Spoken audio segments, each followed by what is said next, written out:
అయితే నిన్ను నన్ను పిలిచినవాడు, ఏర్పరచుకున్నవాడు ఆయన ఖచ్చితంగా ఎరిగినటువంటి దేవుడై ఉన్నాడా? అవును.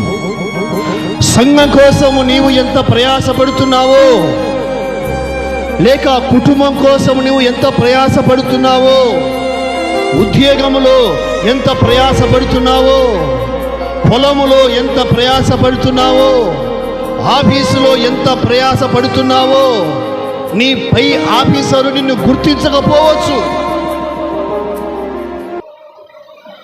అయితే నీవు నేను పడుతున్నటువంటి ప్రయాస,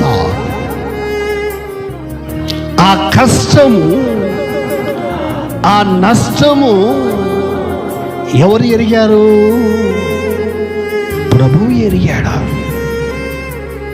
నీ బాధ, నీ వేదన, నీ రోగము, నీ దరిద్రము, నీ పేదరికము, నీ అప్పులు, నీ శ్రమలు, నీ సమస్యలు, నీ అంతరంగములో ఎవరికి తెలియని శోకము, బాధ ఎవరెరిగారు?